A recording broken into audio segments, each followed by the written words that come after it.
Hi again, everyone. I'm Ollie Matthews. This is the Narcissistic Resistance, and this resistance video is sponsored by contribution from Cassie, and here's her story. Ollie, I wrote you a couple years ago about my 15-year-old daughter and her difficulty with ASPD and Narc Dad. We shared custody, and she hated being at his place. Attached are a few pics of what his home was like when he says those photos are taken out of context. But that doesn't touch on how bad the psychological, emotional, and gaslighting abuses were. Of course, whenever anyone with authority would arrive to check on the living condition, his home was noted as almost sterile because he would have our daughter stay up all night bleaching and cleaning his entire home before they showed up. I have no idea why, as any social worker would announce the day they planned to visit, but they did. Our daughter started dual enrolling in college courses at age 14.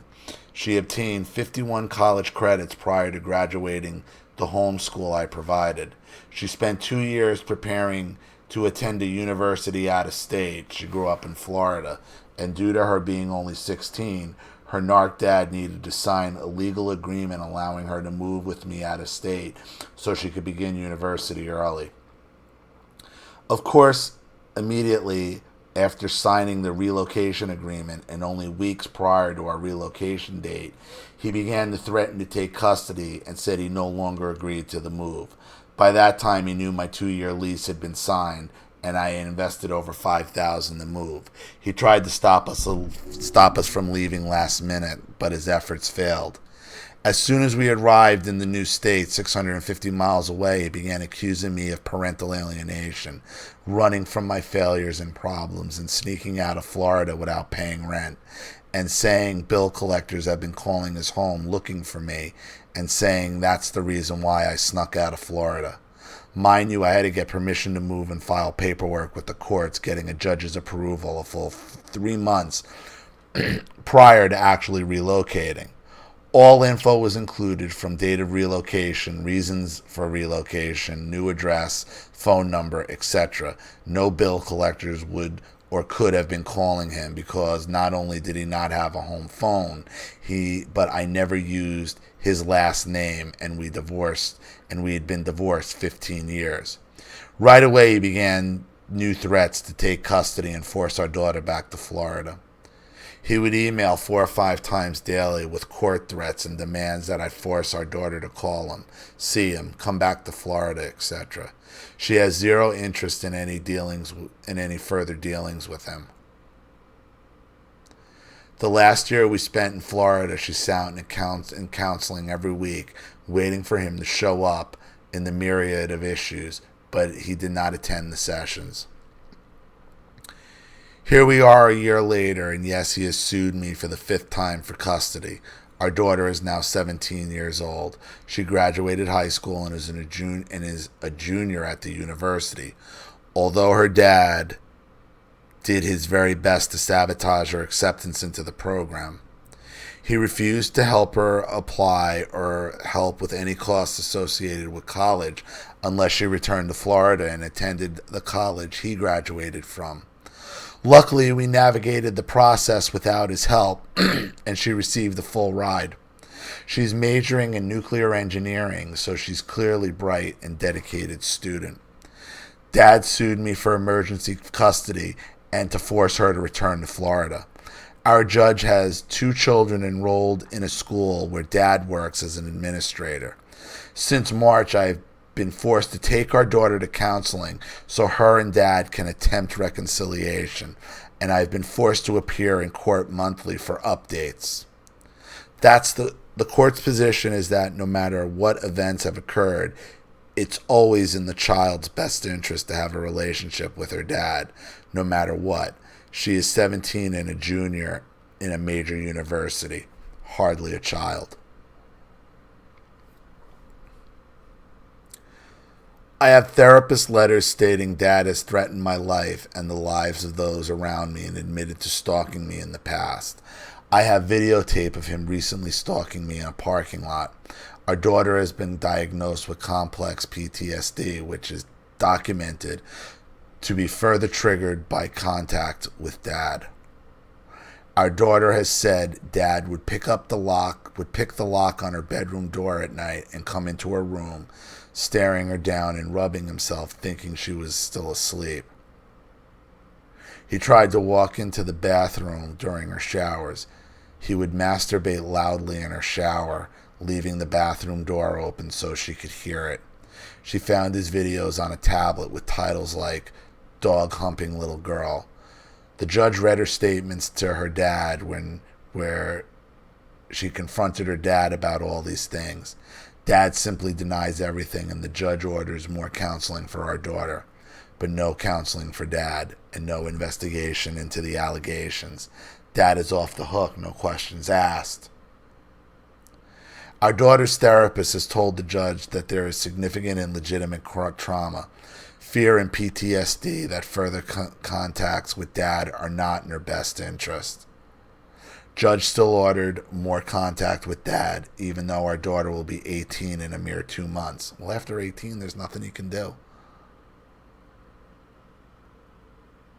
And based on when this is written, she might be 18 already. Here's the scary thing. Dad has applied to be a professor at both the last college our daughter attended and now this one too. She has begged him not to show up or follow her around campus, but he does anyway. And he does so repeatedly. This causes intense fear and panic for her. Dad knows both her and I will go totally no contact the minute legally able. There's no way he will just simply stop his stalking attempts and sabotage and destroy our lives. In fact, my greatest fear is that things will only get worse once he can no longer legally force contact and manipulate the family courts. What sort of precautions are the most effective to keep these sociopath narcs away once no contact is implemented? What sorts of behavior should we be looking for and expect after no contact? I plan to move and I've already picked a new name and plan to switch all social media, email, and other accounts to a new name. Dad makes 6-figure salary and I make 1/5 of that. He has already hacked our electronics, put spyware on our computers, a GPS on my car, and had a private investigator tail me since we moved. I don't know how to prepare or even what to prepare for once no contact is implemented in 2 months. Daughter has already discussed his behavior with campus police. They agree it falls well within the definition of stalking, but they can never catch him in the act. Any ideas on best steps to take and what to anticipate? He is covert, so it's always an ambush. Thanks, Cassie.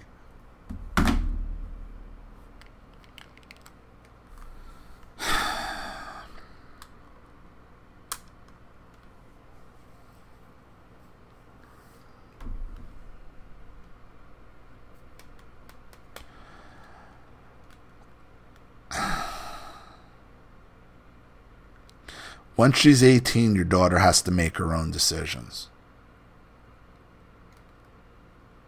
And it sounds like there's a bit of codependency here with you and your daughter. This we stuff. Now, I understand she's just 18 and in college, in college, but she seems pretty smart.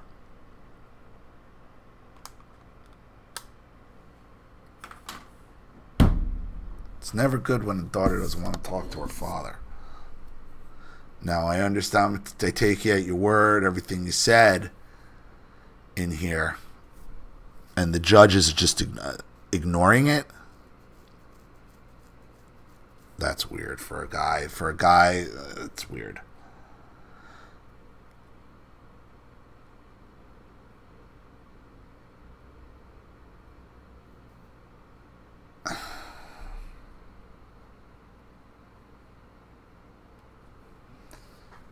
Look,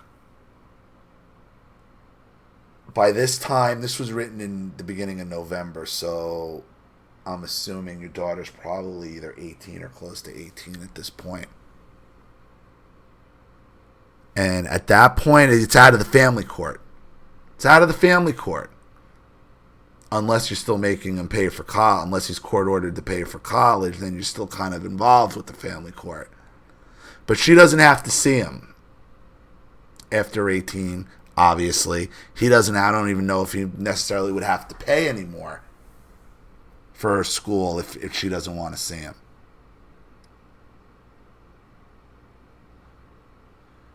The best thing you can do if you're serious about all of this, if he's already in the college, then you might have to consider relocating to another college again.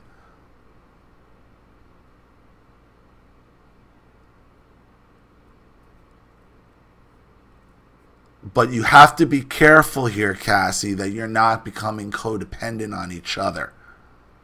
And you're not codependent on all this drama. And you also have to be prepared, Cassie, if your daughter does decide one day that she does want to see her father. Are you going to support that, or are you going to try to disparage that? And I'd be real mindful here. Is if what your daughter is telling you about her father, is it real? Have you seen evidence? Did you see any proof of it? Or is this all off of her words? Because her words could be her telling you what you want to hear out of a codependency. And that's my concern here, because this sounds a little codependent to me. I'm hearing the stories, but I haven't heard that anybody's seen any proof.